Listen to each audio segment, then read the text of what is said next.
steak is just a stupid story where it reminds me of just the fact that my priorities have never changed. However successful I become, I'm still just the same old from when I was a teenager. So it was a story that I thought I would enjoy telling you, which is basically that I went to this big Hollywood party. It was at the beginning of my time in Hollywood. It was like, God, I don't know, 9 years ago maybe. I was taken with like the Apatows, Judd Apatow and his wife Leslie Mann. She's fantastic. And they didn't know me very well, but they were like, we're going to this UTA party. You've just joined UTA. Why don't you come with us? So I went with them. Everyone thought I was their precocious cleaner because no one knew why I was there or why I was talking at all. So I was like, all right, I'm going to fuck off. So I wandered off on my own and I found the buffet, and the buffet was unfucking believable. I don't know why in a town where no one eats they have such great food, but it's unbelievable. And the food was there, and it was like these steaks, these like Wagyu steaks, and no one's eating them. So like everyone's in a queue, like maybe getting a little bit of salad to have with their cocaine, and I'm just there and I'm looking at these juicy steaks, and I've got no money at the time, so I'm like, fuck it, I'm just gonna get loads of them and take them home and pop them in the freezer. Yep. So I pile 10 of these amazing, massive steaks on a plate. What's known in the game as Daniel Howard. Yeah. And I've got and I've got like Gwyneth Paltrow in front of me, and she just turns around, and I just looked at her and I was like, right. I'm doing the Atkins diet. And then she was like, cool. And she turns around because she loves all that. And so I then take a big cloth napkin and I wander out to the garden and I flip the plate over into my like fist of napkin, and then I bundle it all up, and it's like bleeding steak because it's like fancy steak. So now I realise that I'm just holding like a big ball of what looks like a bloody like animal or whatever. And so I'm like, I look mental. So I shove it between my legs because I'm wearing a little dress. And I'm like, this is the only way. I've got no bag. Jesus Christ. So I've got to get it out of here.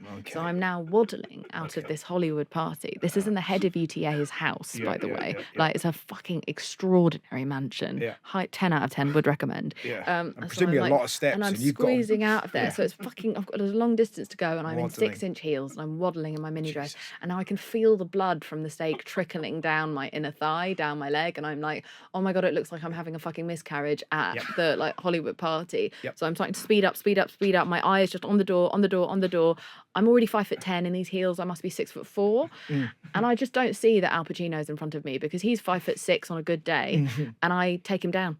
I just knock him over. I knock over Al Pacino, and then the steaks come flying, out of my like fanny, basically, like across the floor. So it looks like my miscarriage has just like shot across the floor, and it's got a trail of blood that it's left, like a skid mark of blood.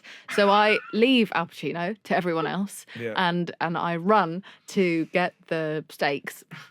And then I like bundle it under my arm. You fucking maniac. What? Most people would have left, but you're trying to retrieve. Do you know what I've fucking been through for those steaks? Are you crazy? Okay, like, so I like grab the steaks under my arm like a footballer. Like a footballer, and I just like bolt out the door and like text Judd Apatow and like or Leslie Mann or whatever. And I was like, hey, I had to leave. I can't remember exactly what I said. I think I texted someone that I'd left, and said, hey, I had to leave. I hope I saw there was some sort of kerfuffle before I left. I was like, I hope they find that guy that knocked over Al Pacino. And then I just like leveled it out of there. And then I bumped into Matt Bellamy off of Muse, who I used to know from when I used to interview him at the Anime Awards. And he was like, hey, what are you doing here? And I was like, hey man. And I'm quite out of breath. I'm very, very stressed. I'm covered in blood. And I'm like, and he's like, what's going on? He was like, I'm going to this party in a hotel room with Leonardo DiCaprio and Rihanna. And he's like, do you want to come? And of course I want to fucking come. But I was like, you know what, mate? I've actually been through quite a lot to get these steaks. And I give him no other context. And he's looking at this like bloody bulge in my hand. And I was like, I've just got to go home. I've got to get these, I've got to whack these in the freezer, and I've got to go. And I left. And I didn't go to what was probably going to be the coolest party of my life. Because I wanted to get home these steaks. I put 9 of them in the freezer, and I had one, and it was the best steak of my life. But also now, all the films that Al Pacino has been in are now inextricably linked to steak. It's unbelievable, that. Yeah, I can ruin anything. It's my No, I'm super not. skill. That doesn't ruin it. But it's like just the idea that you are watching Scarface and you turn to somebody and go, I've seen him covered in more blood than Yeah, that. yeah. Like that. I scarred his face. Yeah, exactly. Yeah, he was fine.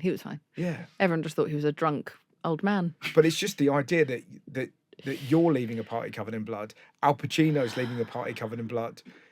I mean, that is a great story. Well, I'm and glad you'll meet you again. reminded me. I told it as fast as I could. I loved it. But it was Absolutely a loved really that. mad time. But it.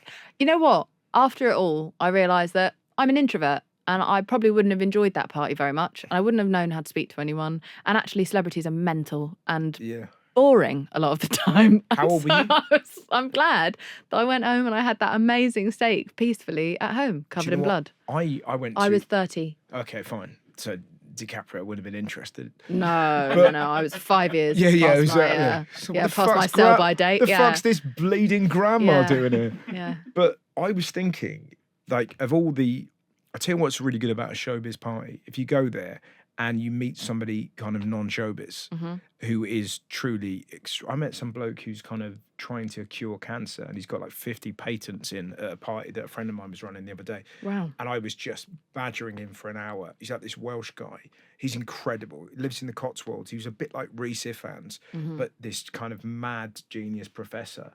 So I had an hour of him just talking about the carcinoma, telling me this is what I'm gonna do, man. Like proper, he's all drunk and he's like, we got a few patents and there's this guy in Chile and I think we're gonna fucking sort it. Just doing all this, and I'm trying to take this in because my wife's a doctor, and I'm just going. I'm gonna go home and I know what's gonna happen. I can't explain it. I'm like, I'm gonna go here, kill cancer, like for toad poison, and just all the words are bumbling out. But I was chatting to him, and then. It was an hour, and then Vernon Kay sort of wandered over, and I was like, I just had to leave because it's sort of that thing. There's no way Vernon Kay can compete. He's a nice bloke, I like him. Lovely. But you know when you kind of go. No, but we're all just a bunch of out of touch tossers. Until you meet someone, when you go, wow. Yeah. So anyway, I don't expect anyone to ever want to talk to me at a celebrity party, but I do recommend going home and eating a free Wagyu steak.